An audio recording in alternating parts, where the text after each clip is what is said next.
नहीं नहीं नहीं, अब ये देखना मेरा कटरा चरा चेहरा था।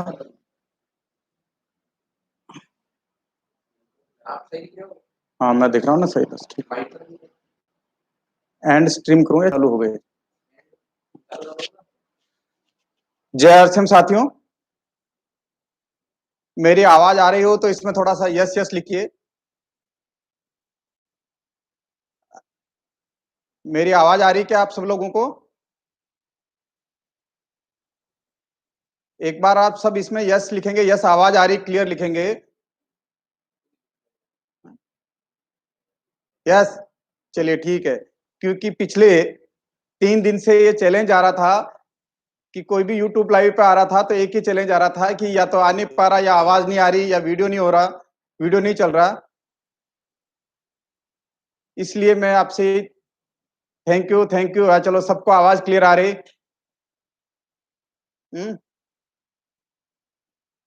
Thank you thank you thank you.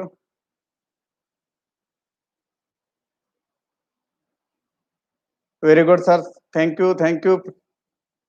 देखिए क्या है कि हम सब नए इस टेक्नोलॉजी को नया नया सीख रहे हैं। आज इस लाइव वेबिनार में आप सभी का स्वागत है।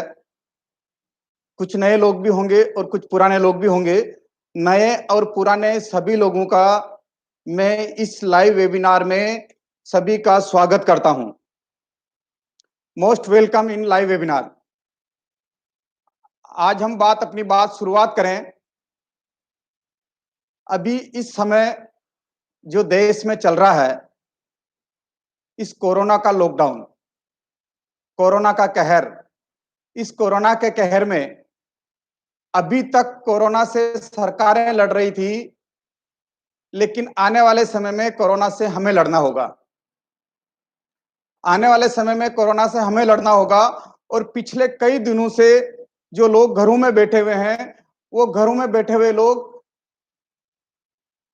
के मन में कई तरह के विचार आ रहे होंगे कि इस पीरियड में और आने वाले समय में मेरे घर का खर्चा कैसे चलेगा, इस साल मेरे बच्चों की पढ़ाई का क्या होगा, मेरी नौकरी का क्या होगा, मेरे मकान की किस्त का क्या होगा, मेरे कार व बाइक की किस्त का क्या होगा,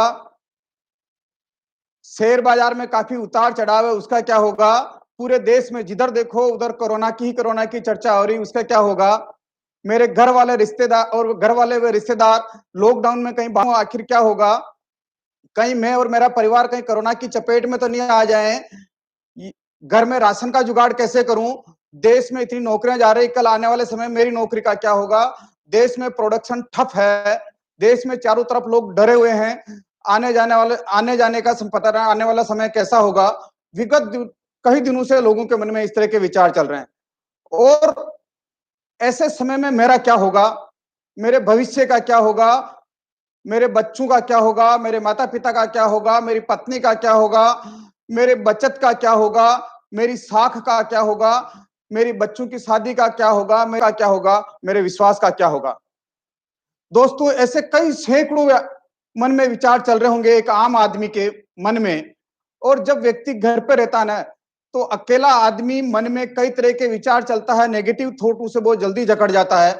लेकिन कहते हैं कि हर सफल आदमी भविष्य का पहले से पूर्वानुमान लगाकर उसकी तैयारी कर लेता है। जी हाँ दोस्तों, पहले से तैयारी कर लेता है। अब समय है आपका कि आप भी अपनी जीत की तैयारी कर लें। और जब हम जीत की तैयारी के लिए हम कुछ करते हैं तो सबसे पहले हमें करना होगा चेंज, यानी कि मैंने अपने जीने के तरीकों को बदलना होगा, अपने सोचने के तरीके को बदलना होगा, हमें अपने आप में परिवर्तन करना होगा। केवल हमें अपने आप में परिवर्तन नहीं करना होगा, ये पते बनाने का ये समय है दोस्तों, अच्छी आदतें बनाने का। हमें क्या करना है कि इस पीरियड में हम अपने आप को चेक करें, क्या हम हमारे इस समय को हम वेस्ट कर रहे हैं या इन्वेस्ट कर रहे हैं। अगर आप अनजाने अनजाने में इस समय को वेस्ट कर रहे हैं तो दोस्तों मेरा ये आपसे सुझाव है, आपसे ये रिक्वेस्ट है कि आप अपने इस समय को इन्वेस्ट करें। हो सकता है कि भी अभी आप जो नई आदतें जो भी बनाएँगे, उसका तुरंत आपको रिज़ल्ट सामने नज़र नहीं आएगा। लेकिन कहते हैं ना कि जब हम एक पेड़ लगाते हैं, तो पेड़ को जब पानी, खाद, बीज सारी चीज़ें जब हम डालते हैं, खाद, बीज डालने के बाद में 1 साल, 2 साल, 3 साल, 4 साल बाद में उस पेड़ के फल आते हैं। इसी तरीके से इन आदतों का भी रिज़ल्ट आपको बाद में मिलना शुरू होगा। तो हमें आदतें आदतें पे काम करें। कहीं ऐसा ना हो कि यार कि मेरा अड़ोसी नहीं कर रहा, मेरा पड़ोसी नहीं कर रहा, मेरे मिलने-जुलने वाले ये नहीं कर रहे हैं, तो यार मैं क्यों चेंज करूँ? दोस्तों आदतों को अपने चेंज करने पे काम करो इस समय, क्योंकि कामयाबी उसी से मिलनी है। कहते भी हैं ना कि मैं एक छोटी-सी आदतों के ऊपर एक कहानी सुनाना चाहता हूँ कि एक शहर के अंदर एक नगर सेठ था। नगर सेठ के एक बच्चा था, वो बच्चा जैसे-जैसे बड़ा हो रहा था, तो बुरी संगत में जा रहा था। ब उसकी आदतें अच्छी नहीं हो रही थी, वो बुरी संगत में जा रहा था। सेठ जब भी उस बच्चे को समझाता, तो बच्चा एक ही बात बोलता कि पापा, ये दिन मेरे खाने, खेलने, कूदने के दिन हैं। जब मैं बड़ा होऊँगा, तो मैं अपने आप मेरी आदतों को मैं उसी तरह से सुधार लूँगा। अभी मेरे खेलने, खाने, कूदने के दिन हैं। सेठ लेकिन बड़ा चिंतित था। संयोग से उस शहर में एक महात्मा आते हैं, सेठ उस महात्मा जी से मिलते हैं और महात्मा जी से मिलके उनको अपनी समस्या बताते हैं कि मेरे बच्चे में इस तरह की आदतें आ रही है, क्या करूँ? महात्मा बोलते हैं कि कल बच्चे को इस जगह पे जब तुम मॉर्निंग वॉक पे आओ, तो कल आते वक़्त इस गार्डन में बच्चे को लेके आ जाना। सेठ उस बच्चे को वहाँ लेके जाते हैं साथ में, वहाँ महात्मा पहले से ही रहते हैं। महात्मा जब उस बच्चे से मिलते हैं, तो बड़े मुस्कुराते हैं। चलो महात्मा उस बच्चे को बोलते हैं, बेटा ये जो छोटा-सा पेड़ है ना, इसको उखाड़ दे। बच्चा उस पेड़ को तुरंत उखाड़ लेता है। फिर थोड़ा-सा आगे घूमते हुए जाते हैं, थोड़ा-सा बड़ा पेड़ आता है, उसको बोलते हैं कि बच्चा इसको उखाड़ ले, वो उसको उखाड़ लेता है। लेकिन पहले जितना आसानी से उखाड़ा था, उससे थोड़ा-सा उसको ताकत लगानी पड़ती उसको। फिर थोड़ा-सा आगे चलते हैं, थोड़ा-सा बड़ा पेड़ नज़र आता है, फिर कहते हैं कि इसको उखाड़ो, तो उसको थोड़ा-सा इतना बड़ा पेड़ था, तो उसको दोनों हाथों से पकड़ के खूब उखाड़ने की कोशिश करता है, लेकिन वो उखड़ता नहीं। फिर भी उसने काफ़ी मेहनत करने के बाद पसीना-पसीना हो गया और वो पेड़ को उखाड़ लेता है आखिर। लेकिन उसको मेहनत ज़्यादा करनी पड़ी। फिर कुछ देर थोड़े आगे चलते हैं, तो एक बड़ा-सा पेड़ मिलता है और उस बड़े कहा कि इस पेड़ को उखाड़ो। बच्चा उस पेड़ को खूब दम लगाता है, खूब पसीना-पसीना हो जाता है, लेकिन उस पेड़ को नहीं उखाड़ पाता है। तो महात्मा उस बच्चे से पूछते हैं कि बेटा इस पेड़ को क्यों नहीं उखाड़ पाया? तो वो बोलता है कि इसकी जड़ें बहुत मजबूत हो गई, इसलिए मैं नहीं उखाड़ पाया। तो महात्मा बोलते हैं कि बेटा जिस तरह से तू आदतों को अभी जो कह रहा है कि मैं आदतों को बड़ा होके मैं सुधार लूँगा, इसी तरीके से जब तेरी इन आदतों की जड़ें बहुत मजबूत हो जाएगी, तो तू भी इसको नहीं बदल पाएगा। तो दोस्तों इस कहानी से हमारे को मोरल ये है कि हमारी पुरानी जितनी भी आदतें हैं, उन आदतों को आप चेक करें और आदतों को सुधारने पे काम करें और नई कोई भी आदत डालेंगे, कहते हैं ना कि आदत बनाने में 31 दिन लगते हैं, तो आप 31 दिन आदतों को बनाने पे काम। लेकिन इसके लिए करना क्या होगा साहब? हमें परिवर्तन करना होगा। अपने आप में परिवर्तन करना होगा, अपनी सोच में परिवर्तन करना होगा।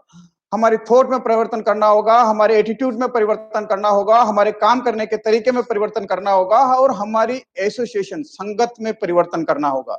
संगत कहते हैं ना साहब कि आदमी अगर 6 महीने तक किसी अगर शराबियों के साथ रहे तो भले वो शराब नहीं पिए, लेकिन लोग उसको शराबी समझने लग जाते हैं। अगर आदमी अगर जुआरियों के साथ रहे, तो अगर भले वो जुआ नहीं खेले, लेकिन लोग उनको जुआरी समझने लग जाते हैं। तो हमें अच्छी आदतें, अच्छे लोगों का संगत करना चाहिए और अच्छी आदतें नहीं। तो संगत जो है हमें अच्छे लोगों की करें। हाँ साहब, आने वाला जो समय है कोरोना का, इस कोरोना में हमें बदलना होगा। इस कोरोना के वजह से हमें जीने का तरीका बदलना होगा। आज लॉकडाउन खुल भी जाता है, मार्केट खुल भी जाते हैं, तो हमें सोशल डिस्टेंस का ध्यान रखना होगा, मास्क लगा के निकलना होगा, तो हमें जीने का तरीका बदलना पड़ेगा। खान-पान का तरीका बदलना पड़ेगा। आज जैसे पहले हम जाते मार्केट में थड़ी पे या कहीं पे भी पानी पता से भेल चाट या कुछ भी चीजें खा लेते थे। अब आप हर जगह खाने से पहले सोचोगे कहीं मैं कोरोना तो नहीं ला रहा हूँ खाने से पहले। तो हमें ये जीने का तरीका, खान-पान का तरीका हमें बदलना पड़ेगा। हाँ, कई रीति-रिवाज बदलेंगे साहब। आज मैं पेपर में पढ़ रहा था कि ये एक महिला जो है कि ये कहाँ पे है और वो भोपाल का बंदा जो कि उन्होंने शादी को जो कि लाइव यूट्यूब पे उन्होंने शादी करवाई साहब। कहा हम शादियों के भोज में 2000 लोगों को 1500 लोगों को हम इनवाइट करते थे। आज यूट्यूब पे लाइव कर रहे हैं और आप और हम भी देखिए कि लाइव बात कर रहे हैं हम ऐसे टेक्नोलॉजी के माध्यम। तो हमें ऐसे कई आने वाले समय में शादी ब्याह प्लस मौत मरगत पार्टियां, बर्थडे पार्टियां, कई तरह के रीति रिवाज बदलेंगे। काम करने का तरीका बदलेगा साहब, काम करने का तरीका भी बदलेगा और टेक्नोलॉजी भी बदलेगी। आज हम बरसों से इस बिजनेस को कर रहे हैं, लेकिन कभी भी हमने इस तरह से आमने सामने बैठ के, हम जब भी आते हैं आमने सामने, कभी भी हमने इस तरह से लाइव ऐसा कभी बात नहीं की। तो टेक्नोलॉजी का भी बदलना पड़े। क्या आप तैयार हैं बदलने के लिए? तैयार हैं? अगर तैयार है तो उसी तरीके से, जिस तरीके से एक धावक जब रेस में भाग लेता है तो दौड़ने से पहले जब तक विसल नहीं बजती, उससे पहले वो एकदम तैयार हो जाता है कि किस तरह से मेरे को दौड़ना, पोजीशन ले लेता है। जिस तरीके से एक क्रिकेट के ग्राउंड में एक फील्डर जब तक बॉल को हिट नहीं करे, उससे पहले वो कैच लपकने के लिए तैयार हो जाता है, अपनी पोजीशन ले लेता है। ठीक आप उसी तरीके से तैयार हो जाए। तैयार हैं आप? अगर आप तैयार है तो आपको इस समय कुछ न कुछ ऐसी स्किल सीखनी पड़ेगी साहब, ऐसी स्किल सीखनी पड़ेगी जिससे कि आप, मेरा एक ऐसा मानना है कि अगर आप जो भी कोई इस समय स्किल सीखें, उसमें मुख्य रूप से 4 बातों का ध्यान रखें आप। पहली है कि ऐसी कोई स्किल जो कि आपको तुरंत परिवर्तन कर दे, ऐसी कोई स्किल जो आपको तुरंत परिवर्तन कर दे। दूसरा, ऐसी कोई स्किल जिसको आप आसानी से सीख सकें। तीसरा, कि जो ऐसी कोई स्किल जिसको कि आप घर बैठे-बैठे सीख ले आप। चौथा, यानी कि ऐसी कोई स्किल जिसको कि आप जो भी अभी काम कर रहे हैं, आप नौकरी कर रहे हैं, व्यापार कर रहे हैं, घर में कुछ भी कर रहे हैं, उसके साथ-साथ आप इस स्किल को सीख लें। हमें ऐसी कोई स्किल सीखनी पड़ेगी साहब, ऐसी कोई स्किल सीखनी पड़ेगी। तैयार हैं आप स्किल सीखने? अरे! मैं तो भूल ही गया आज। काफ़ी सारे लोग नए होंगे, काफ़ी सारे नए लोगों से मैं मिल रहा हूँ, आज पहली बार देख रहे हैं मुझे। कई सारे लोग मुझे नाम से जानते हैं, कई सारे लोग मुझे शक्ल से जानते हैं, लेकिन मेरे कई सारे ऐसे नए साथी होंगे जो कि आज पहली बार मुझे देख रहे हैं। मैंने मेरा परिचय तो दिया ही नहीं। मैं मेरा परिचय दे देता हूँ। नाम प्रहलाद राय, भीलवाड़ा जिले के एक छोटे से गाँव से बिलॉन्ग करता हूँ। किसान परिवार में मेरा जन्म हुआ था।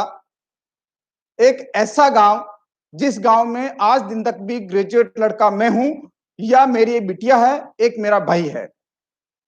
एक ऐसा गाँव जिस गाँव में आज दिन तक भी रोड नहीं है साहब। एक ऐसा गाँव जिस गाँव में आज दिन तक भी कोई गवर्नमेंट जॉब में नहीं है।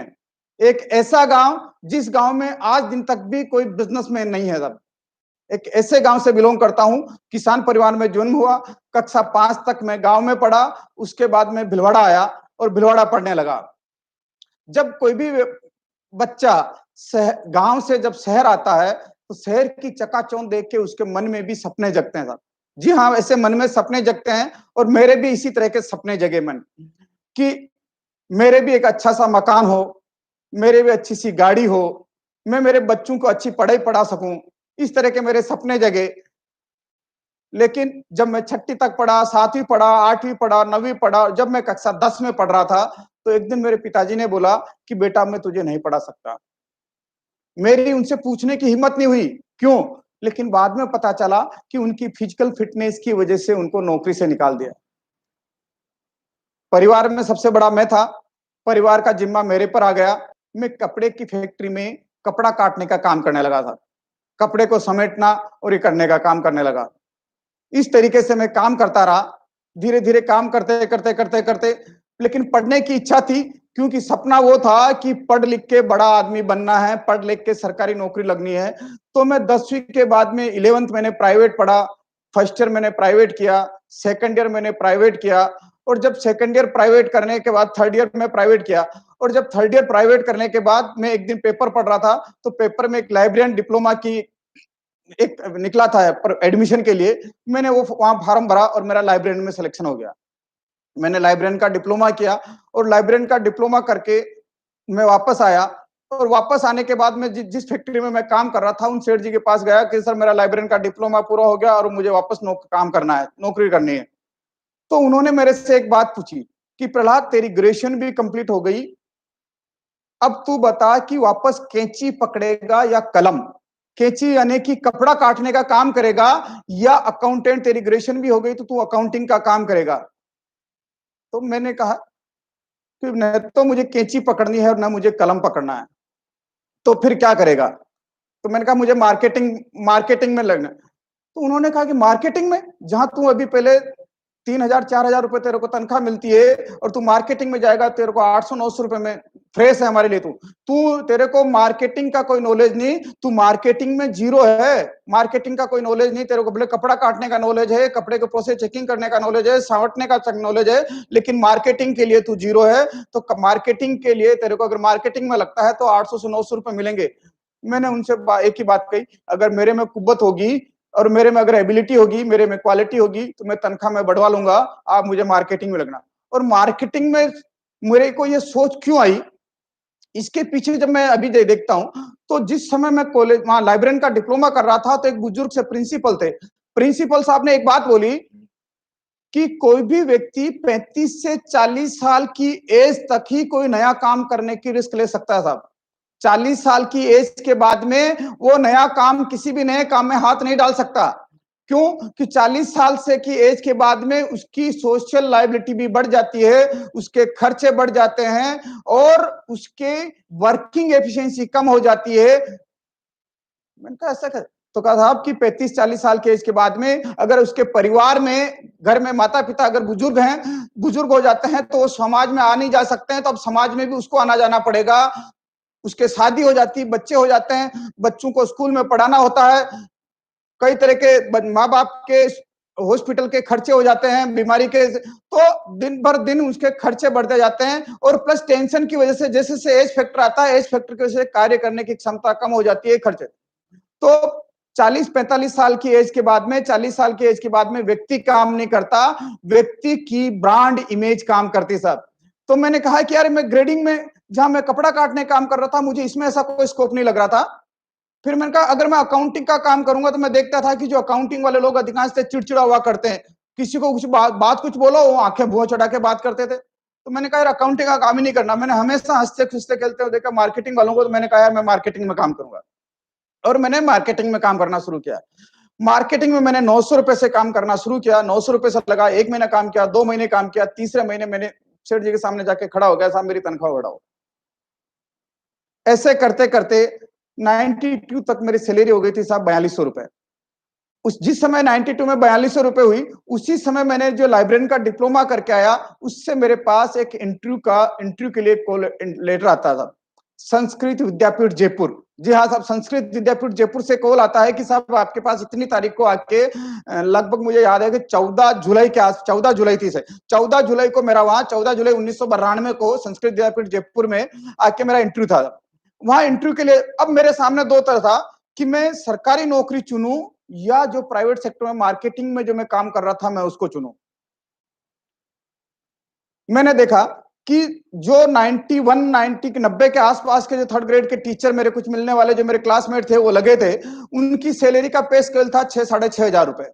मैंने कहा यार 1990 में लगे, 6.5 हजार में ही लगे, अभी तक भी इनकी सैलरी 6.5 हजार। मैंने कहा मैं 91 के अंदर मैं वापस मार्केटिंग में लगा, 2 साल के अंदर मेरी 900 रुपए से 4200 रुपए सैलरी हो गई, तो स्कोप कहां है? मैंने एक एनालिसिस किया, तो मैंने एनालिसिस करके ये पाया था, और मैं शुक्रगुजार हूं उस भगवान का, उस ईश्वर का, उस खुदा का, जिन्होंने मुझे यह मति दी कि प्राइवेट सेक्टर में ही काम करने का निर्णय लिया मैंने, सरकारी नौकरी को नहीं।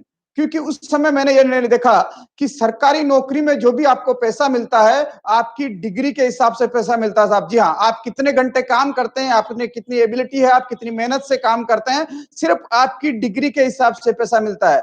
और प्राइवेट सेक्टर में पैसा मिलता है आपकी एबिलिटी के हिसाब से। वहां डिग्री नहीं देखी जाती, आप कितने घंटे काम करते हैं, कितने एबिलिटी से काम करते हैं, कितनी जिम्मेदारी से काम करते हैं, उसके हिसाब से पहले पैसा मिलता है। तो मैंने निर्णय लिया कि मैं सरकारी नौकरी नहीं करके मैं प्राइवेट नौकरी में ही काम करूंगा। और मैंने मार्केटिंग का काम किया। मार्केटिंग में मैं हेल्पर के रूप में से लगा, धीरे धीरे धीरे धीरे करते करते उस कंपनी में मैं मार्केटिंग मैनेजर बन गया।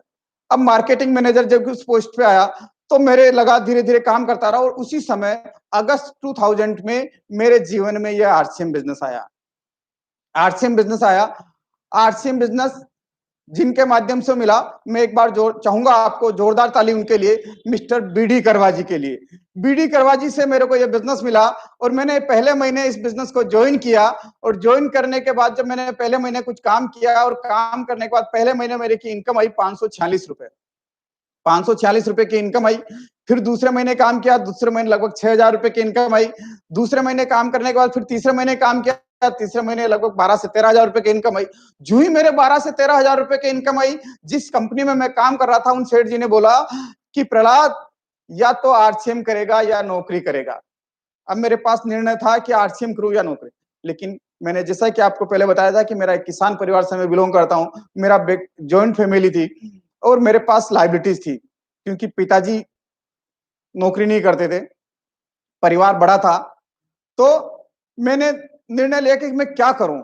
इस समय मैं असमंजस की था, घरवालों से पूछा, पत्नी से पूछा, पिताजी से पूछा तो कहा कि नौकरी, और मैंने नौकरी की।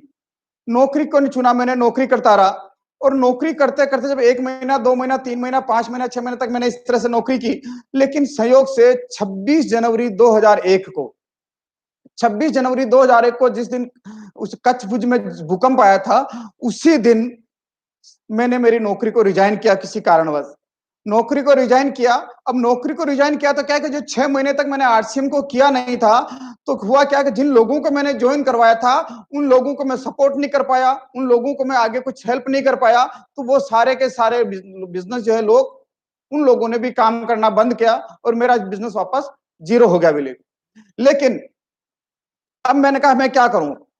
पैसा चाहिए, रोज़ दूध दूध का पैसा चाहिए, सब्जी का पैसा चाहिए, मकान का किराए का पैसा चाहिए, क्या करें? तो नौकरी की सोची तो मैंने कहा यार नौकरी कैसे नौकरी करें, तो कपड़े की फैक्ट्री में वापस उसमें मार्केटिंग में लगना नहीं था, क्योंकि उसे तो मैंने कहा क्या करें? तो मैंने कपड़े की एजेंसी का काम शुरू किया। कपड़े की एजेंसी का काम शुरू किया, साल से 6 महीने तक मैंने कपड़े की एजेंसी का काम किया और 6 महीने में मेरी लगभग 1 करोड़ की सेल हुई। और इतना बढ़िया काम चला, लेकिन बात वही काम आपका कितना ही बढ़िया चल रहा है, लेकिन पैसा एजेंसी में, कपड़े की एजेंसी में भी पैसा जो है 1 साल, 1.5 साल बाद आता है। 1 साल, 1.5 साल बाद पैसा आता है, तो मैंने कहा यार ये क्या करें? यहाँ तो अपने को रोज़ पैसा चाहिए, बच्चों की स्कूल का पैसा चाहिए, स्कूल की फीस का पैसा चाहिए, मकान का किराए का पैसा चाहिए, क्या करें? फिर मैंने निर्णय लिया कि मुझे वापस नौकरी करनी है। लेकिन इस बार नौकरी ऐसी करनी है कि चाहे तनख्वाह कम मिले, लेकिन उसके साथ आरसीएम बिज़नेस को पार्ट टाइम मुझे करने की परमिशन मिले। जब मैं आरसीएम में नौकरी जॉइन कर रहा था, तो कई लोगों ने मेरे को टोका कि प्रहलाद जी, ये क्या कर रहे हो आप? 6 महीने में आपने 1 करोड़ की बिज़नेस एजेंसी में सेल कर ली। कई ऐसे एजेंट हैं जो कि 2-2 साल, 4-4 साल, 5-5 साल से एजेंसी कर रहे हैं, लेकिन उसकी एक पूरे साल भर की 1 करोड़ की एजेंसी का सेल नहीं होता। आपने 6 महीने में एजेंसी का सेल कर लिया और दूसरा भी आप बंद करोगे, तो आपका पैसा डूब जाएगा प्राइवेट सेक्टर में। तो मैंने उनसे एक ही बात कही कि मुझे इस बात का पता है कि मेरी एजेंसी बढ़िया चल रही, सब कुछ बढ़िया चल रहा, लेकिन इसमें यही बात है कि जब तक मैं काम करूँगा, जब तक कि ये पैसा इसमें से पैसा आता रहेगा, और दूसरा बात इसमें पैसा जो है इतना लेट आता, मुझे पैसा अभी चाहिए। क्योंकि अभी कहते हैं ना भूखे पेट ने भजन गोपाला, पैसा तो अभी चाहिए हमारे को। तो मैंने ये निर्णय लिया और नौकरी जो किया, और नौकरी के साथ-साथ मैंने आरसीएम बिज़नेस को करने का निर्णय लिया। अब निर्णय तो लिया मैंने, लेकिन मैं उसको अभी पहले मैंने नौकरी की, दूसरे महीने के संयोग ऐसा हुआ कि सेकंड एनिवर्सरी जयपुर में जब बिरला ऑडिटोरियम में एनिवर्सरी हुई, तो मुझे उस प्रोग्राम को देखने का मौका मिला। मैं उस प्रोग्राम में गया, सबसे पीछे मैं खड़ा था। सबसे पीछे मैं बैठा था, इतनी भीड़ थी कि मैं इधर खड़ा था। लेकिन जब मैं वहाँ देखता हूँ स्टेज पे एक व्यक्ति आता है और एक व्यक्ति आके बोलता है कि मैं अनपढ़ हूँ और आरसीएम बिज़नेस से मैंने टेक्निकल के मुकाम पे पहुँचा हूँ और मेरी 45,000 रुपए महीने की इनकम सर। तब मेरे मन में झटका लगा कि एक अनपढ़ व्यक्ति 45,000 रुपए की इनकम कर सकता है। तो अपने कर, और ये प्रोग्राम था लगभग सितंबर-अक्टूबर की बात है, अक्टूबर 2000 की बात है, 2002 की। और मैंने अक्टूबर 2002 के बाद में मैंने निर्णय लिया कि मुझे ये बिज़नेस को पूरा करना है। अब बात कही बिज़नेस को करने की, तक तो करें, क्योंकि मेरा जो सर्कल था वो गाँव का सर्कल था। मैंने कहा ना किसान परिवार, और गाँव में सारे लोग धोती और साफा पहनते थे। जब मैं उनको कपड़े की किट लेके जाता था, पैंट पीस और शर्ट पीस की, वो कहते साहब मैं तो धोती पहनता हूँ, ये पैंट पीस और किट पीस हमारे हम क्या करेंगे इसका? तो मैं उनसे एक ही बात, तो मैंने कहा यार क्या करूँ? जिससे बोलता तो पैंट पीस और पैंट शर्ट इसको क्या करें? तो मैं बड़ा परेशान था। तो मैंने देखा कि मेरे साथ में जो कुछ लोग काम करते थे, उनमें से एक बंदे को मैंने जॉइन करवाया, और जॉइन करवाने के बाद में जब मैंने कहा यार उसको जॉइन, मैंने कहा तेरी तू बता तेरी लिस्ट है। तो उसने कहा साहब भिलवाड़ा है, और भिलवाड़ा में तो सब पैंट पीस का ये गढ़ है, शूटिंग का गढ़ है, तो यहाँ कोई नहीं, लेकिन मेरे एक परिचित है लखनऊ में, अपन उसको शुरुआत करा। और उसने लखनऊ वाले व्यक्ति को जॉइन करवाया, और लखनऊ वाले व्यक्ति ने किसी एक कानपुर में एक रेलवे के ड्राइवर को उसको जॉइन करवाया। और मैंने जब लखनऊ वाले व्यक्ति से जब बात की कि यार क्या तेरी और कोई लिस्ट हो, तो उसने कहा सर मेरे यहाँ नहीं, क्योंकि मेरा पहले का जो फेस वैल्यू ठीक नहीं, क्योंकि मैंने मनी सर्कुलेशन की कई कंपनियां की, मैंने मनी मार्केटिंग में काम किया, लेकिन मेरी जान पहचान केलकटा में है साहब। तो मैंने कहा आप केलकटा जाएं, वहां तैयारी करें। उन्होंने कहा था अभी केलकटा जाने की मेरी स्थिति नहीं, लेकिन अगर मैंने जिस व्यक्ति को ज्वाइन कराया वो रेलवे का ड्राइवर है, अगर वो कभी केलकटा जाएगा तो मैं उसके साथ जाऊंगा। और संयोग ऐसा हुआ कि मुकेश की उस जो रेलवे ड्राइवर था उसकी ड्यूटी हावड़ा जाने की लगी और उसके साथ वो बैठ के कलकत्ता गए। और कलकत्ता जाने के बाद में उन्होंने 5-7 लोगों को ज्वाइन करवाया। और ज्वाइन करवाने के बाद मैंने क्या किया कि लोगों से नीचे जो भी लोग ज्वाइन होता उन लोगों से मैं बात करता रहा था, डेप्थ से डेप्थ, डेप्थ से डेप्थ, डेप्थ से डेप्थ, डेप्थ से डेप्थ में फॉलो करता रहा। फॉलो करता रहा मैं डेप्थ से डेप्थ, और डेप्थ से डेप्थ फॉलो करते करते करते लोगों से मैं फोन, क्योंकि मैं नौकरी करता था, नौकरी के साथ साथ मैं लोगों से बात करता रहता था, डेप्थ टू डेप्थ जाता रहता। तो मेरी सबसे पहले लंबी लिस्ट नहीं थी, लेकिन मैं आपसे यही कहना चाहता हूं कि जिस तरीके से आप अपने बच्चे का संबंध किसी के साथ, किसी के बच्चे का संबंध कर लेते हैं, बच्चे से जब तक संबंध नहीं करते हैं, जब तक वो आपके रिश्तेदार नहीं बनते, लेकिन बच्चे से जो संबंध हुआ, आपके बच्चे का संबंध है, वो आपके रिश्तेदार बन जाते, अब उनके रिश्तेदार भी आपके रिश्तेदार हो जाते। तो ऐसे मेरी भी लिस्ट नहीं थी, लेकिन मैंने एक व्यक्ति को ज्वाइन कराया और उससे लखनऊ वाले ने जो कराया, लखनऊ वाले ने फिर कलकत्ता में ज्वाइन करवाया और मैंने उनकी लिस्टों पे काम करना शुरू किया। तो आप घबराना मत दोस्तों, कोई फर्क नहीं पड़ता आपकी नहीं, किसी सिर्फ एक व्यक्ति की अगर लिस्ट पे भी आप काम करना शुरू करेंगे ना तो भी आप कामयाब हो जाएंगे। दूसरा जो है कि मेरे पास एक, मैं क्या गांव से बिलोंग करता था, गांव से था, गरीब परिवार से था, तो मेरे पास पब्लिक स्पीकिंग का फियर था। और आरसीएम बिजनेस में एक इस तरह की पहचान बन चुकी थी कि ये पर्दे के पीछे का आदमी है, ये बोलते बहुत कम है। तो आज सबसे मैं आपसे गुजारिश करता हूं कि आज के प्रोग्राम में आप कमेंट्स करके बताएं कि मेरा बोलना कैसा कैसा मैं बोल रहा हूं। आप थोड़ा सा कमेंट्स दें और बात करें कि क्या मैं आपको सही कर रहा हूं, तो सही आपकी बात को मैं अपने कन्विंस कर पा रहा नहीं कर पा रहा। और देखिए कि ये अपने आप को साबित करना, ये इस लॉकडाउन में मैंने अपने आप में बहुत परिवर्तन किया था। और मेरे पास पब्लिक स्पीकिंग का डर था। और कई सारे, जब मैं पहली बार स्टेज पे गया था सूरत की एनिवर्सरी में, 5th एनिवर्सरी में, तो जब सूरत की एनिवर्सरी में गया तो मेरा, आप देखेंगे 4th एनिवर्सरी की सीडी में, तो मेरी बिल्कुल आंखें बंद, पसीना, स्टेज पे इतना डर लग रहा, पूरी धूप नहीं जैसे छूट रही, पसीना पसीना हो रहा। और जब माइक हाथ में दिया, बोलने का मौका मिला, तो सिर्फ एक ही बात निकली थी कि एक आदमी पूरे जीवन 30 साल की जिंदगी में जितना कमाता है, आरसीएम बिजनेस उसे मात्र 3 साल में देता है। लेकिन फर्क यह है कि जो आदमी 30 साल में जितनी मेहनत करता है, अगर उतनी मेहनत आरसीएम बिजनेस में अगर 3 साल में कर ले तो वो भी कामयाब हो जाता है, और उसकी आने वाली पीढ़ियां हैं उनकी भी भविष्य कामयाब हो जाता है। तो दोस्तों, मैंने एक बार ये बात कह के और मैं तुरंत आंखें बंद, डर रहा से नीचे। तो ये पब्लिक फीलिंग का डर था। तीसरा मेरा था कि मेरे पास परिवार की लायबिलिटी थी, क्योंकि परिवार में सबसे बड़ा मैं था और मेरे पास सफिशिएंट इतना पैसा भी नहीं था, क्या करें, और गरीब परिवार में था और लेक ऑफ नॉलेज था कि मेरे पास इतना नॉलेज नहीं थी। लेकिन मैंने इन सबको ओवरकम किया। इसकी वजह क्या थी कि मैंने हमेशा पॉजिटिव एटीट्यूड रखा, मैंने हमेशा। और पॉजिटिव एटीट्यूड क्या साहब, जब मैंने लाइब्रेरियन का डिप्लोमा किया था तो उस प्रिंसिपल साहब ने एक बात कही कि अगर आप अपना जीवन बदलना चाहते हो तो अच्छी किताबों को अपना दोस्त बना लो। अगर आपके पास कामयाब लोग नहीं मिलते और उनकी संगत नहीं मिलती तो आप किताबों को संगत बना लो। और सन 1990 के आसपास में पॉजिटिव, इस तरह से पॉजिटिव बुक्स के अंदर जो राइटर था हुआ करते थे, सिर्फ एक ही राइटर हुआ करता था, स्वेट मार्टन। और मैंने स्वेट मार्टन को खूब पढ़ा साहब। जब स्वेट मार्टन को पढ़ा तो उससे मेरी जिंदगी में, मेरी थॉट में परिवर्तन आया। तो मैंने हमेशा पॉजिटिव एटीट्यूड सिखाया। दूसरा, मेरे को फेथ था, मेरा कॉन्फिडेंस था, और कमिटमेंट के साथ मैंने निर्णय कर लिया था कि मुझे करना ही करना। और मैंने खूब हार्ड वर्किंग की साहब। मैंने एक यूं समझे तो एक डायरेक्ट सेलिंग में मेरे के एक अपवाद भी समझ ले, क्योंकि मैं स्टेज पे जब पहले स्टार रूबी आया था तभी मैं स्टेज पे गया। इससे पहले लोग मेरे को ये नहीं जानते थे कि मैं नेटवर्किंग करता हूं या डायरेक्ट सेलिंग आरसीएम बिजनेस करता हूं या नहीं करता हूं। इससे पहले लोग मेरे को नहीं जानते थे कि आरसीएम बिजनेस करते हैं या कुछ करते हैं। तो ये लेकिन मैं डेली काम करता था। लोग कहते हैं कि कैसे, उस 4.5 साल के पीरियड में मेरा एवरेज वर्किंग आवर्स हुआ करता था 20 से 22 घंटा। जी हाँ, 20 से 22 घंटा। एक मतलब एवरेज में 4.5 साल में मात्र 2 घंटे से 2.5 घंटे सोता था साहब, बाकी मैं ये काम करता था। लोग, जहां मैं रहता था किराए के मकान में, रात को जब मैं फोन पे बातें करने के लिए छत पे जाके घूमता था तो लोग मुझे कहते हैं कि ये तो बकता रहता है, इसको तो पता नहीं क्या बोलने की बीमारी लग गई, ये तो पागल हो गया। लेकिन मैं दोस्तों आपसे कहता हूं कि आप सही दिशा में जा रहे हैं, सही दिशा में जा रहे हैं बिल्कुल।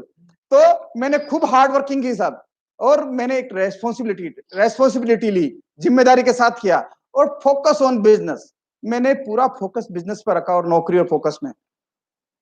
मैं बहुत-बहुत धन्यवाद देता हूं मेरी पत्नी को और बहुत शुक्रगुजार हूं मेरी धर्म पत्नी का, जिन्होंने 4.5 साल तक मुझे परिवार का सारा बच्चों की स्कूल में एडमिशन करवाना, बच्चों के कपड़े लाना, बच्चों की स्कूल फीस जमा करवाना, समाज के अंदर कोई भी कार्यक्रम हो रहा तो वहां उसको जाना, समाज में अगर किसी तरह की शादी ब्याह या कपड़े लत्ते ले जाने हैं तो वहां उसको जाना, माता पिता को संभालना, सारा जिम्मा मेरी धर्म पत्नी ने संभाला है। तो वो अनपढ़, लेकिन मैं कहता हूं उसका बहुत बहुत शुक्रगुजार हूं और मैं ईश्वर से आशा यही प्रार्थना करता हूं कि मुझे हर जन्म में मुझे ऐसी पत्नी मिले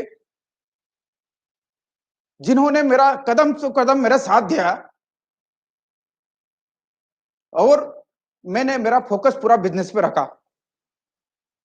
आपसे भी मैं ये कहता हूं कि आप अपने फोकस को पूरा बिजनेस पे रखिए। और मैंने लोगों के साथ बहुत अच्छे गुड रिलेशनशिप बनाने पे काम किया। सिर्फ मैं लोगों से संपर्क और रिलेशन संबंध बनाने पे काम किया, संबंध बनाता, उनसे अच्छे रिश्ते बनाता और मैंने कहा ना कि अगर लोग मेरे को पसंद करते हैं तो मेरी अच्छाइयों को भी पसंद करेंगे और मेरी बुराइयों को भी पसंद करेंगे। तो मैंने लोगों से रिलेशन बनाने पे काम किया और depth to depth depth depth नीचे काम करता गया। लगभग मेरी 108वीं डेप्थ में जब मुझे मिस्टर संजीव गोयनका मिले, तब मैं जब तक पहले मैं हर महीने लगभग 1 दिन 2 दिन के लिए मैं कोलकाता जाता था, लेकिन जब 108वीं डेप्थ में मिस्टर संजीव गोयनका मिले, उसके बाद जब उन्होंने वहां सिस्टम को खड़ा किया, उसके बाद सीधा मैं कोलकाता 2 साल बाद गया साहब। तो मैंने सिस्टम बिल्ड करने पे काम किया और डेडिकेशन पे काम किया, डेडिकेशन पे काम किया। आज मैंने ये इस तरह से पार्ट टाइम बिजनेस किया और पार्ट टाइम में आप भी कर सकते हो। लेकिन मैंने मेरी जिंदगी को बदल दिया ये सब लेकिन क्या आप बदलना चाहते हैं? मैंने मेरे सपने के जैसे मैंने फाइनेंशियल सिक्योरिटी हो गई। मेरा सपना था कि कार, तो मैंने मेरी कार ले ली।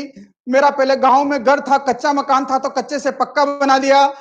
मेरे बच्चों को अभी मैं अच्छी अच्छी अच्छी स्कूल में पढ़ा पा रहा हूं। अब मेरी लाइफ और वर्किंग के दोनों को मैं बैलेंस कर पा रहा हूं। आप भी चाहते हैं? अगर आप भी बनाना चाहते हैं तो होता क्या है, कहते हैं ना, एक इच्छा कुछ नहीं बदलती। इच्छाएं, लोग, मेरी भी इच्छाएं बहुत थी, सब कुछ था, लेकिन एक इच्छा कुछ नहीं बदलती, एक निर्णय कुछ बदलता है। निर्णय लिया मैंने आरसीएम बिजनेस करने का, निर्णय लिया, लेकिन एक निर्णय कुछ बदलता है, लेकिन एक विश्वास सब कुछ बदल देता है। तो दोस्तों, आप इसको निर्णय लें और इस आरसीएम बिजनेस पे विश्वास करें और विश्वास करके इसके साथ काम करना शुरू करें ताकि आप भी कामयाब बने, आप भी अपनी सपनों की जिंदगी जी सकें। आज हम बात करते हैं हमारे जीने की कॉस्ट क्या है साहब, लाइफ कॉस्ट ऑफ लिविंग, यानी कि जीने की कॉस्ट क्या है। अगर हम बात करते हैं, अगर देखते हैं कि 1920 में अगर हम हमारे पूरे पूर्वजों से अगर बात करें, पिताजी से, दादाजी से, उनसे बात करते हैं तो बोलते हैं 1920 में अगर किसी परिवार का अगर 1 रुपए की इनकम हुआ करती थी तो भी वो परिवार आसानी से जीवन यापन कर लेता था। आज अगर 1920 के बाद में 1940 में जिस परिवार की इनकम 10 रुपए हुआ करती थी, वो भी अपने परिवार का भरण पोषण बढ़िया कर लेते थे साहब। 1940 के बाद 1960 आया। 1960 में एक परिवार की इनकम, जिस परिवार की इनकम 100 रुपए हुआ करती थी, वो अपने भरण पोषण और अपनी अच्छी लाइफस्टाइल जी लेता था साहब। 1980 में फिर 1000 रुपए, यानी कि देखा जाए तो हर 20 साल बाद में एक जीरो लग रहा है और 2000 के अंदर 10,000 रुपया और 2020 के अंदर जिस परिवार की इनकम अगर 1 लाख रुपया है, वो 1 लाख रुपए वाला लग्जरी लाइफ नहीं जी सकता साहब। जिस परिवार की इनकम अगर 1 लाख रुपया है, वो लग्जरी लाइफ नहीं जी सकता, सिर्फ एसेंशियल नेसेसिटी लाइफ को जी पाता है। उसके परिवार में अगर कोई क्रोनिक डिजीज आ जाए तो उसका इलाज नहीं करा पाता साहब, अपने बच्चों को अच्छी एजुकेशन नहीं दिला पाता। लेकिन आप देखो कि 2020 में जब चल रहा तो 2040 भी आने वाला है और 2040 में अगर अगर विगत देखें तो हर 20 साल में एक जीरो लग रहा, तो 2040 में भी एक जीरो और लगेगा, तो कितनी इनकम लगेगी साहब, चाहिएगी 10 लाख रुपया। क्या है था आपके पास ऐसा कोई जरिया? अगर ऐसा कोई 10 लाख रुपए महीने का कमाने का अगर ऐसा कोई जरिया नहीं है तो only for RCM business, only for RCM business, only for RCM business. अब आप अपने किस पे निर्भर, हम देखिए कि हम हमारे सपनों को कैसे करते हैं, कैसे पूरा करने पे काम करता है एक आदमी। 18 से 20 साल की एज में काम करना शुरू करता है, 40 साल तक खूब जी तोड़ के मेहनत करता है और जब तक काम पर जाता है, जब तक पैसा आता है, काम पर जाता है, पैसा आता है, बॉडी एक्टिव जब तक पैसा आता, काम 40 साल की एज के बाद में 60 साल पे जब वो रिटायर्ड होता है, 60 से रिटायर्ड होने के बाद में कोई काम नहीं तो कोई पैसा नहीं। यानी कि हम जो करते हैं इसे हमारी एक्टिव इनकम पे काम करते हैं, यानी कि जब तक हम डांस करेंगे तो पैसा आएगा, डांस करना बंद, पैसा आना बंद। तो ये एक्टिव इनकम पे काम करते हैं। और मैं एक किताब पढ़ रहा था साहब वारेन बफेट की, कि मैं वारेन बफेट बोल रहा हूं, और वारेन बफेट साहब एक ही बात बोलते हैं कि दुनिया में 95% लोग गरीब इसीलिए हैं क्योंकि वो लोग एक्टिव इनकम पे काम करते हैं। अगर गरीब व्यक्ति से अगर आपको अमीर व्यक्ति में बनना है तो आपको कोई ना कोई पैसिव इनकम के लिए काम करना शुरू करना पड़ेगा साहब। वो एक बात बोलते हैं कि एक दिन के अंदर 24 घंटे होते हैं और एक महीने में 720 घंटे होते हैं। अगर आप 8 से 10 घंटा रोज काम करते हैं तो एक महीने के 300 घंटे आप काम करते हैं, और 300 घंटे आप काम करते हैं, 720 घंटों में से 300 निकालो तो पीछे 420 घंटे बचते हैं। 420 घंटों में से आप नहाने धोने खाने पीने, अगर इन सब में भी अगर रोज आपका 8 से 10 घंटा निकालते हैं तो 300 घंटे उसके निकल जाते हैं, तो पीछे 120 घंटे बचते हैं। और 120 घंटों में अगर आप कुछ भी काम नहीं करेंगे उस समय को आप वेस्ट करेंगे साहब। आप टीवी देखने में, अड़ोसी पड़ोसी के साथ गप लगाने में, या कुछ न कुछ एक दूसरे की ईर्ष्या करने में, इधर की उधर बातें करने में, फलाने के ये हो गया, उसके ये हो गया, उसके घर पे ऐसा हो गया, उसका बेटा ऐसा है, उसकी बेटी ऐसी है, आप गप सप लगाने में बात करेंगे साहब। तो मैं वारेन बफेट साहब बोलते हैं कि अगर आपको अमीर बनना है तो आप जो भी काम कर रहे हैं उस काम के साथ में 1 से 2 घंटा आप अपने शेड्यूल को इस तरह से चेक करिए, जो समय आपका वेस्ट जा रहा है उस वेस्ट टाइम को आप आरसीएम में इन्वेस्ट कीजिए साहब। ठीक उसी तरीके से जिस तरीके से आप अपने बच्चे को पढ़ाने के लिए हर महीने 1000-2000 रुपया आप बैंक में बचत करते हैं, लड़की की शादी के लिए हर महीने जो भी पैसा होता है वो बचत करते हैं। जब 10 साल 15 साल बाद लड़की की शादी करनी होती है, बच्चे को पढ़ाना होता है, तो वही पैसा एक दिन बड़ा होके आता है, और जब लाख 1.5 लाख 2 लाख रुपए हो जाता है, जब शादी करनी होती है तो अड़ोसी पड़ोसी रिश्तेदारों मामा चाचा ताऊ से बोलते हैं कि मेरे पास मेरे खाते में 2 लाख रुपए है, शादी में 2.5-3 लाख रुपए लगेगा, लाख रुपए आप उधार दीजिए। क्योंकि वो जो पैसा है ना उससे आपको 1.5-2 लाख की जो आपने बचत की ना, उस बचत से आपको बल मिलता है, आपके अंदर जोश आता है। लेकिन वो 2.5 लाख रुपए की बचत एक दिन ही हुई साहब, आपका 15 साल की बचत है। इसी तरीके से मैं आपको ये कहना चाहता हूं कि अगर आप जो 2 घंटा टीवी देखने में या इधर की उधर गपशप करने में जो आप टाइम वेस्ट कर रहे हैं, उस टाइम को आप आरसीएम में इन्वेस्ट करिएगा। 1 साल 2 साल 3 साल 4 साल 5 साल 6 साल 7 साल 8 साल 9 साल 10 साल बाद में जिस तरीके से वो पैसा इतना बड़ा होकर आया, इसी तरीके से आपका जो 2-2 घंटे का जो टाइम इन्वेस्ट किया हुआ, ये आपके दिन एक दिन बड़ा होकर आएगा और आप आर्थिक आजाद हो जाएंगे। ये निर्णय आपको लेना साहब, केवल इच्छा होने से नहीं होगा, निर्णय लेना पड़ेगा और आपको विश्वास करना पड़ेगा, विश्वास करना पड़ेगा, है ना। तो आपको तैयार हैं आप? देखिए कि आर्थिक कि आप आरसीएम बिजनेस में 2 से 4 साल 5 साल में आप अच्छा सा मन लगाकर काम कर लीजिए, और बाद में आप खूब 5 साल कहते हैं ना कि या तो 5 साल गधे की जिंदगी जी लो और 45 साल राजा की तरह जिंदगी जी लो, या 5 साल एक राजा की राजकुमार की तरह जिंदगी जी लो और 45 साल गधे की जिंदगी जी लो। ये निर्णय आपका दोस्तों।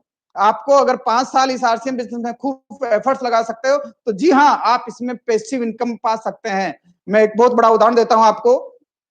2012 के करीब मेरे परिवार में एक के बाद एक के बाद एक के बाद कई तरह की ट्रेजेडी हुई। जब कंपनी खुलने के बाद में सबसे पहले मेरा बेटी का एक्सीडेंट डेथ हुआ। उसके बाद मेरी बड़े माताजी है उनका देहांत हुआ।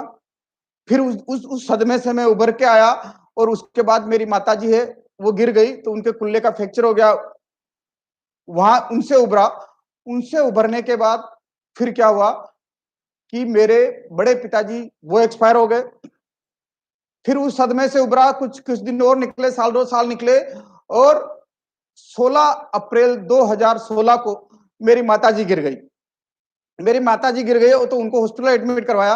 हॉस्पिटल एडमिट करने कहा कि नॉर्मल है, ठीक है, लेकिन हॉस्पिटल रख लेते हैं। लेकिन ठीक दूसरे दिन देखे तो वो अनकॉन्शियस हो गई, और साहब वो उसको हॉस्पिटल में लगभग 6 महीना वो आईसीयू में एडमिट रही, और 72 इयर्स की एज में 5 बार उनका ब्रेन का ऑपरेशन हुआ। उस समय आप जरा कल्पना करें कि मैं 4 से 5 साल तक मैं आरसीएम बिजनेस में कोई एक्टिव रूप से मैं एक्टिव नहीं रह सका, फील्ड में नहीं निकल सका, कुछ नहीं कर पा सका।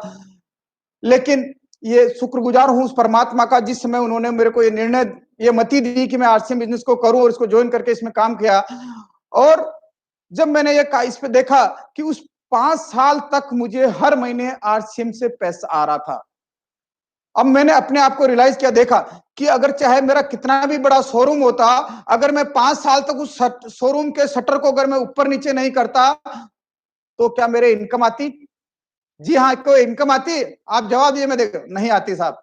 और उस समय मुझे सख्त जरूरत थी पैसों की, क्योंकि हॉस्पिटल में पैसा चाहिए, घर के पैसा चाहिए, रोज पैसा, ऑपरेशन के लिए पैसा चाहिए, लेकिन नहीं आती। तो जी हाँ साहब, आपको पैसिव इनकम, ये पैसिव इनकम का जरिया है। 4 से 5 साल आप इसमें मन लगाकर काम कर लीजिए, आप हमेशा आप पैसिव इनकम पे आएगा। वैसे अगर आप आरसीएम नहीं करें तो पैसिव इनकम का आपके पास और जरिया है कि अच्छी सी किताब लिख लीजिए, और वो किताब खूब किताब बिकेगी, जब जब भी किताब बिकेगी आपको पैसा आएगा। या फिर अच्छा सा कोई गाना गा लीजिए, हिट सॉन्ग, जो आपका गाना अगर हिट हो जाता है और जब जब भी वो गाना लोग सुनेंगे उससे आपका पैसा आएगा। या फिर आप इन्वेस्ट कर लीजिए, इतना इन्वेस्ट कर लीजिए कि आपके पास इतना पैसा हो कि उसको इन्वेस्ट करके किराया आ जाए, शेयर मार्केट में इन्वेस्ट करे जिससे पैसा आए। अगर साहब नहीं, अगर पैसा नहीं है तो आपके पास सिर्फ आरसीएम बिजनेस है पैसिव इनकम पाने के लिए। आप पे सिर्फ सिर्फ और सिर्फ आरसीएम बिजनेस है पैसिव इनकम के लिए। और मैं एक आंकड़ा देखा था मैंने कि भारत के अंदर अनएम्प्लॉयमेंट यानी कि बेरोजगारी इतनी है, और उस बेरोजगारी में सबसे ज्यादा बेरोजगार है साहब पढ़े लिखे लोग। क्योंकि जब व्यक्ति, कहते हैं कि जब व्यक्ति पढ़ जाता है तो न तो घर का रहता है और न घाट का रहता है, कहते हैं धोबी का कुत्ता न घर का और न घाट का। इसी तरीके से पढ़े हुए लोग न तो खेती को कर पाते हैं और न कोई काम कर पाते कम ठाने। उनका होता है कि साला मैं तो साहब बन गया, मेरे को इनको नौकरी चाहिए मुझे, और नौकरियां है नहीं साहब। ये देखिए कि प्रकृति की कितनी बड़ी देन है।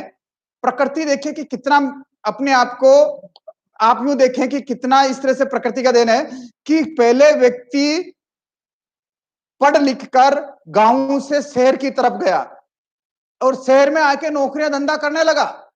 इस कोरोना ने लोगों को शहरों से वापस गांव भेज दिया, और आज वो शहरों से अपने जाके, अब मैं देख रहा था आज पेपर में कि लोग साहब कोई तरबूजे की खेती कर रहा है गांव में जाके, कोई खेती ऑर्गेनिक खेती पे काम कर रहा है, कोई किस पे काम कर रहा है ना।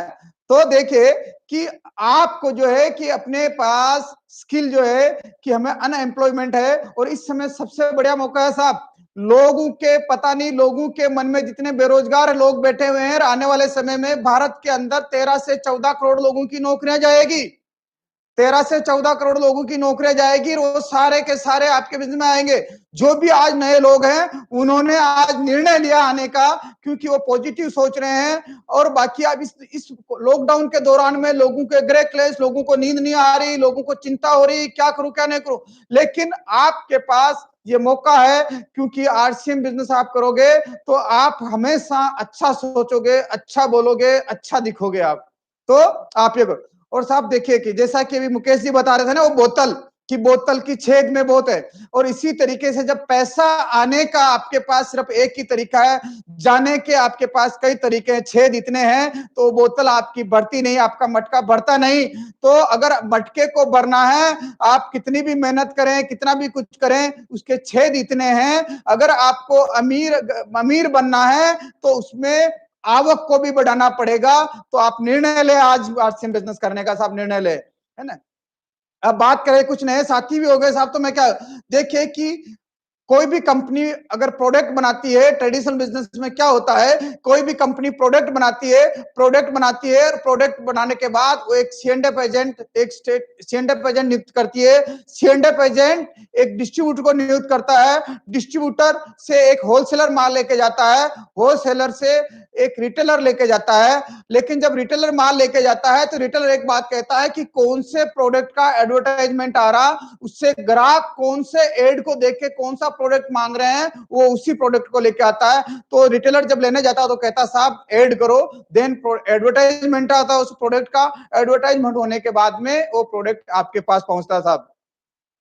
लेकिन आरसीएम बिजनेस क्या है? आरसीएम बिजनेस कंपनी से सीधा पैसा आपके पास आता सा प्रोडक्ट, जो बीच का मिडल मैन का जो पैसा है वो मिडल मैन का पैसा आपको मिलता है। इसको अच्छी तरीके से प्लान को समझने के लिए आज आपको जिन्होंने भी, आप शुक्रगुजार करो उनका जिन्होंने कि आज आपको इस मीटिंग में देखने के लिए आपको इन्वाइट किया और जिन्होंने आपको आज बुलाया है, उनके साथ मिलके, उनके साथ बात करके, उनके साथ आप वीडियो कॉल से बात करके उनको बोलेगा साहब पूरा प्लान समझिएगा उनसे साहब, ये कि किस तरह से इसमें पैसा आता है या किस तरीके से मैं कंपनी से मैं सीधा जुड़ूं, बीच में मिडल मैन को मैं हटा दूं। कंपनी से सीधा जुड़ने के लिए जिन्होंने भी आज आपको इनवाइट किया है उनसे जरूर वीडियो कॉल पे बात करिएगा और आप उनका खूब शुक्रगुजार मानिए। परमात्मा ने आपको आज चुना है साहब इस बिजनेस के लिए। तो आप देखिए, अब देखिए कि आरसीएम बिजनेस के बेनिफिट क्या साहब।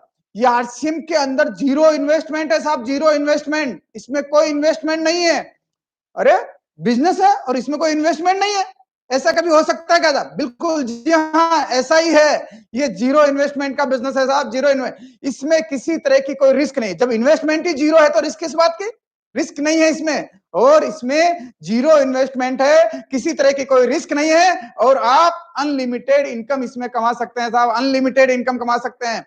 और ये परिवार यानी कि बाकी के सारे बिजनेस में आप परिवार के साथ नहीं कर सकते हैं, लेकिन इस बिजनेस को जितना आप परिवार के साथ करेंगे उतना बिजनेस आपका दिन दूना रात चौगुना बढ़ता जाएगा, फैमिली के साथ करेंगे तो। देन ये बिजनेस ट्रांसफरेबल है साहब, ट्रांसफरेबल इन द सेंस आप देखते होंगे समाज में कई तरह की बातें सुनते होंगे कि फलाने सेठ ने बहुत बड़ा एम्पायर खड़ा किया लेकिन उनकी डेथ होने के बाद उनका बच्चा उस बिजनेस को नहीं संभाल पाया और बिजनेस पूरा कोलैप्स हो गया, खत्म हो गया। जी हाँ साहब, क्यों कि उन्होंने जिन्होंने इस एम्पायर को खड़ा किया उनमें उस तरह का माइंडसेट था, उनमें उस तरह की स्किल थी, उसमें उन तरह का नॉलेज था। ये नॉलेज, ये स्किल, ये माइंडसेट उनकी संतान में नहीं होने की वजह से वो बिजनेस कोलैप्स हो गया साहब।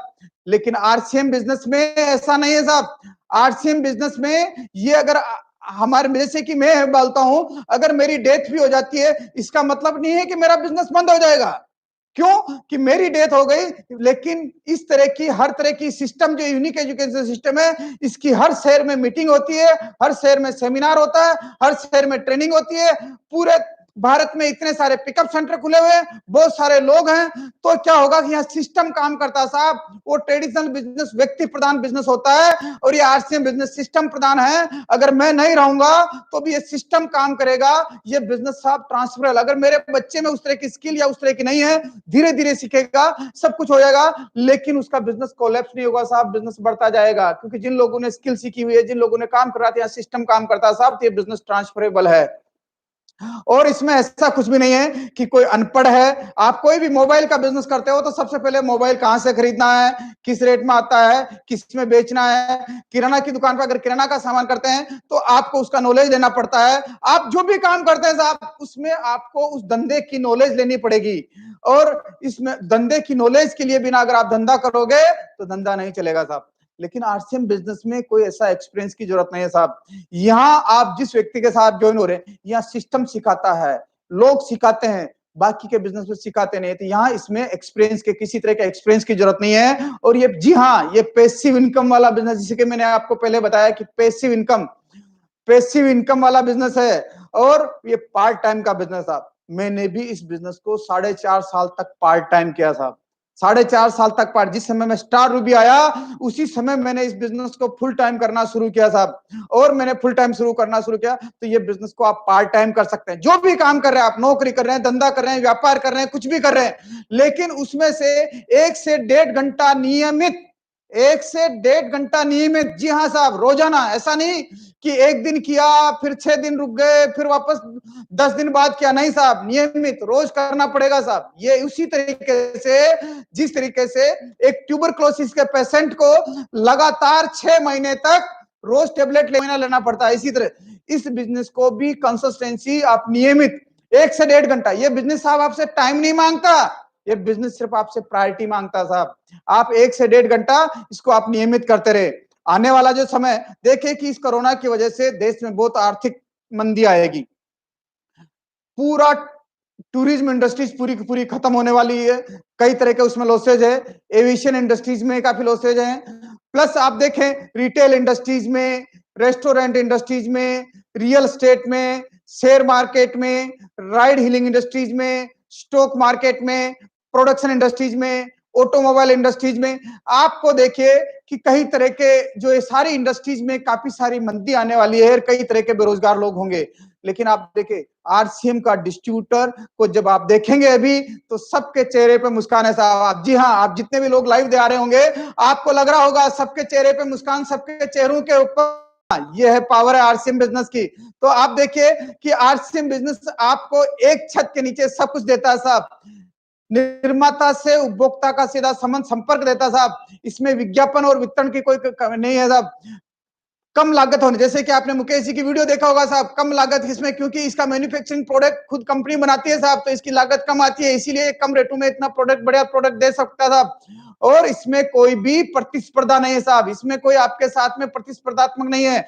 यानी कि आप जब पहले मुकेश जी बता रहे थे ना कि प्रोडक्ट जो है कि जब आप मार्केट में हमारा डिस्ट्रीब्यूटर प्लान दिखाने जाता है तो ट्रेडिशनल मार्केट के प्रोडक्टों की तुलना करता है साहब, किसी डायरेक्ट सेलिंग की नहीं। यानी कि आरसीएम बिजनेस के सामने दुनिया की कोई डायरेक्ट सेलिंग ऐसी कंपटीटर में नहीं है साहब। नंबर 1 है आप साहब, नंबर 1 है के साथ जुड़ने में का प्लान कर रहे हैं साहब। प्रतिस्पर्धा का कोई भय नहीं है, नकली माल का कोई सावधान, कोई संदेह नहीं है। कोई ऐसे इसमें बिजनेस को करने के लिए कोई ऑफिस सेटअप इंफ्रास्ट्रक्चर ये ऐसा कुछ जरूरत नहीं है साहब। हर उपभोक्ता यानी कि हर आदमी इसको कर सकता है साहब। कहते हैं कि आरसीएम बिजनेस के प्रोडक्ट है, चाहे कोई आदमी बीमार है, चाहे बेकार है, चाहे बेरोजगार है, तो भी उसको नमक खाना, आटा खाना, चावल खाना, दाल खाना, उसके साथ में उसको चाय पीना, ब्रश करना, नहाना उसकी मजबूरी है साहब, मजबूरी है। यानी कि आदमी चाहे बीमार हो, बेकार हो, कैसा भी हो, उसके पास पैसा नहीं होगा तो भी अड़ोसी पड़ोसी रिश्तेदार उसे उधार लेके चाय की पत्ती लेके आएगा साहब, घर में कोई मेहमान आएगा। तो आरसीएम बिजनेस के जो प्रोडक्ट हैं वो कोई ऐसा एसेंशियल प्रोडक्ट है साहब। ये आपके हर कोई इसको कर सकता है और इसको आप पार्ट टाइम में कर सकते हैं साहब। आरसीएम बिजनेस का मुख्य उद्देश्य क्या था? हेल्थ यानी कि स्वास्थ्य रक्षा, नए भारत का निर्माण और स्वावलंबन यानी कि व्यक्ति को आत्मनिर्भर बनाना, अपने पांवों पर खड़ा करना साहब। और देखिए साहब इसमें और founder member of IDSA, IDSA का ये फाउंडर मेंबर है साहब। और बहुत ही अट्रैक्टिव बिजनेस अपॉर्चुनिटी साहब, yes zero zero investment business opportunity है साहब। ये अट्रैक्टिव बिजनेस अपॉर्चुनिटी है।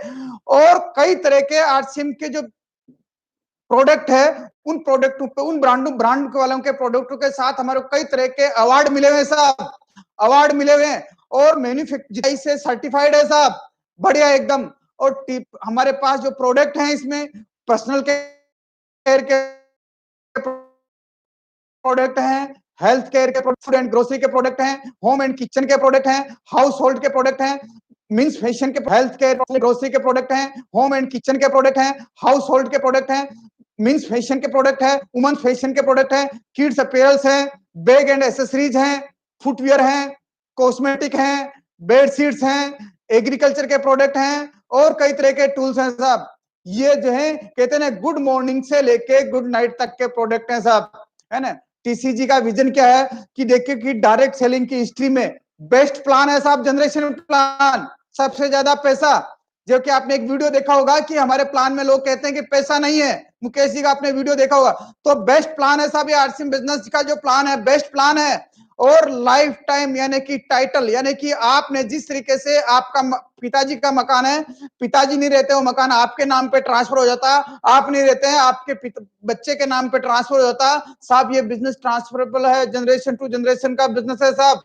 क्वालिटी इसके प्रोडक्ट जनरेशन प्लान है और जीरो इन्वेस्टमेंट है और सर्टिफिकेशन गारंटी, यानी कि प्रोडक्ट कोई भी कंपनी के प्रोडक्ट अगर 19 साल 20 साल से कंपनी चल रही है, लोगों को एक दिन के लिए, एक महीने के लिए, 2 महीने के लिए, 1 साल के लिए, 2 साल के लिए लोगों को बेवकूफ बनाया जा सकता था, लेकिन 20 साल तक कोई लोग बेवकूफ नहीं बनेंगे। अगर प्रोडक्टों की अगर कंटिन्यूटी, अगर डिमांड आ रही है, कंटिन्यूटी वापस रिपीट प्रोडक्ट खरीद रहे हैं, अच्छा है इसलिए खरीद रहे हैं साहब, तो सर्टिफिकेशन गारंटी है साहब। और ट्रेनिंग सिस्टम बाय यूएस, लोगों को डेवलप करने के लिए यूएस का ट्रेनिंग सिस्टम है साहब। आप किसी भी बैकग्राउंड से बिलोंग करते हो, कोई फर्क नहीं पड़ता, यूएस उसके जिम्मा लेता है। अगर आप चाहते हैं कि मुझे कामयाबी लेनी है तो आप यूएस जिम्मा लेना चाहता है। अगर आप निर्णय लेते हैं कि मुझे आरसीएम बिजनेस करना है तो सब मैं आपसे एक ही बात बोलता हूं कि अपनी दुकान खोलिए साहब। इस क्वारंटाइन टाइम में अपनी दुकान, हर हमारे जो प्रोडक्ट हैं लोगों को इम्यूनिटी पावर बढ़ाने के प्रोडक्ट हैं, शुद्ध प्रोडक्ट हैं साहब। अपनी दुकान खोलिए, अपनी दुकान अपने लिए और अपनों के लिए। इससे आपका क्या होगा कि आपके घर में 100% प्रोडक्ट का यूज होगा। आपके अड़ोसी पड़ोसी को बोलेगा कि ये सारे नमक चाहिए, हल्दी चाहिए, मिर्ची चाहिए, धनिया चाहिए, चाय की पत्ती चाहिए, साबुन चाहिए, सर्फ चाहिए, तो मेरे पास है, मेरे पास अवेलेबल है। इससे आपकी सेल होगी। रोज 100, 250 रुपए, 100-200 रुपए भी आपके पास अगर वो रिटेल प्रॉफिट और कमी आता है तो आपका रोज का साहब चाय का खर्चा निकलेगा, दूध का खर्चा निकलेगा, सब्जी का खर्चा निकलेगा साहब। क्वारंटाइन टाइम में आप अपनी दुकान खोलिए, अपने नेक्स्ट पिकअप सेंटर पे अपनी दुकान पे काम करिए साहब। डायमंड, आप जब अपनी दुकान पे काम करेंगे तो आपका डायमंड क्लब साहब ऑटोमेटिक होने लग जाएगा। और डायमंड क्लब होने लगता ना तो आप ये समझिए कि साहब दुनिया का ऐसा कोई बिजनेस नहीं है जिसमें 72% रिटर्न हो साहब। जी हाँ, 72%, मिनिमम 72% रिटर्न। आप देखिए कि अगर आप 10,000 रुपए पूंजी लगा के अगर डायमंड क्लब करते हैं, 5,000 बिजनेस वॉल्यूम करते हैं तो एक महीने का अगर मेरे लोएस्ट से लोएस्ट आता तो 600 रुपए कमीशन आता साहब। और 600 रुपए कमीशन आता तो 8×72 7,200 रुपए, 10,000 का 7,200 रुपए आपको कमीशन आ रहा है। 72% रिटर्न किसी भी बिजनेस में नहीं साहब, 72% रिटर्न। और उसके साथ में रिटेल और एमआरपी और डीपी का डिफरेंस है। अगर आप एमआरपी पे बेचते हैं तो वो डिफरेंस और अलग है साहब। और मैंने मिनिमम पकड़ा 10% का। इससे अगर आप और बढ़ते जाएंगे तो कितना परसेंटेज करेंगे साहब? 200% तक जाएगा, 250%, 300% तक रिटर्न पे जाएगा साहब। तो इतना बढ़िया प्लान, शानदार प्लान है साहब। और आपको देखिए कि आप जिन्होंने भी आपको इन्वाइट किया उनसे पूरा परफॉर्मेंस बोनस, रोयल्टी कैसे आती, टेक्निकल कैसे आता, सब उनसे आप समझ लिएगा कि कैसे इस बिजनेस में मेरे को इसका काम करना है। ये सारी चीजें आप उनसे समझिएगा। और मैं आपसे सिर्फ एक ही बात कहना चाहता हूं कि आपको साहब निर्णय लेना पड़ेगा, केवल इच्छा करने से नहीं होगा। और निर्णय के साथ साथ में जो भी निर्णय ले रहे हैं उस पर विश्वास करना होगा। अपने जीवन के उद्देश्य मान बनाओ साहब, अपने मिलने जुलने वाले लोगों को, रिश्तेदारों को, उनको ये बताओ साहब कि ये बिजनेस कैसे लोगों, कैसे आप बड़ी इनकम कर सकते। ये दुनिया का यूनिक सिस्टम है साहब, यूनिक बिजनेस है दुनिया का, ये दुनिया का यूनिक बिजनेस है। और लास्ट में मैं आपसे सिर्फ एक ही बात कहना चाहता हूं। देखिए कि एक शहर में दो लोग रहते थे, दो भाई रहते थे। एक भाई शराबी था, उसके परिवार में हमेशा कलह रहता था, खूब मारपीट करता था वो, समाज में उसकी कोई इज्जत नहीं थी। और उसका दूसरा भाई उसी शहर का नामी ग्रामी बिजनेसमैन था, सफल बिजनेसमैन था। लोगों ने सोचा कि समाज के लोगों ने सोचा कि आखिर पता लगाए कि दोनों एक ही पिता की संतान है, दोनों की रगों में एक ही पिता का खून दौड़ रहा है, दोनों ने एक ही माँ का दूध पिया है, दोनों ने एक ही चूल्हे की रोटियां खाई है, फिर आखिर इतना वेरिएशन क्यों है? तो वो सबसे पहले शराबी बच्चे के लड़के के पास जाते हैं, शराबी क्यों कर रहे हो? तो वो बोलता है कि मेरे पिता, जब मैं छोटा था तो मेरे पिता नशे की हालत में घर आते और घर आके वो खूब हमें मारते पीटते, घर में कलह करते, और कलह के साथ साथ कलह करते। तो आप मेरे से क्या उम्मीद लगाए? मैं मेरे पिता से इंस्पायर होके जब वही ऐसा करते थे तो मैं वैसा ही कर रहा हूं। वो जब उसका जवाब सुन लेते हैं तो दूसरे के पास जाते हैं और उससे पूछते हैं कि आप इस शहर के एक सफल बिजनेसमैन हैं, अच्छे नामी ग्रामी बिजनेस का मैन है, आपके पीछे इंस्पायरल क्या है? इसके पीछे क्या कारण है? तो बताइए आप उसका क्या जवाब होगा? और उसका जवाब अपने बच्चे को अच्छी राह कैसे दिखा सकता है। तो उसने उसने कहा कि जब मैं छोटा था तो मेरे पिता नशे की हालत में आते, वो खूब मारते, खूब पीटते, तब मैं छोटा बेटा कोने में बैठा बैठा एक ही निर्णय लिया कि मुझे मेरे पिता जैसा नहीं बनना साहब, मुझे मेरे पिता जैसा नहीं बनना साहब।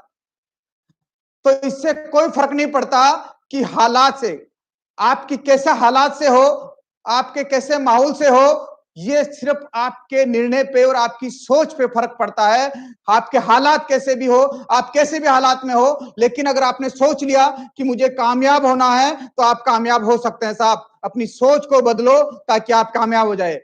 Thank you. जय आरसीएम। Thank you. आपका बहुत-बहुत धन्यवाद। देखिए कि कल यूएस का जो प्रोग्राम इसी से 4 बजे जो लाइव होगा, एक ऐसे लीडर का होगा जिन्होंने अपने छोटे भाई को गुरु माना, अपने छोटे भाई को गुरु मानकर उसके सानिध्य में बिजनेस सीखा और इस बिजनेस के स्टार रूबी हैं और कोर लीडर हैं मिस्टर मंजीत सिंह। अपने जितने भी मिलने वाले लोग हैं उसको बुलाइए, उनको इनवाइट कीजिए, नए-नए लोगों को इनवाइट कीजिए और इस यूएस के यूट्यूब चैनल को सब्सक्राइब करिए और ज्यादा से ज्यादा लोगों को इनवाइट कीजिए। Thank you. धन्यवाद। जय आरसीएम।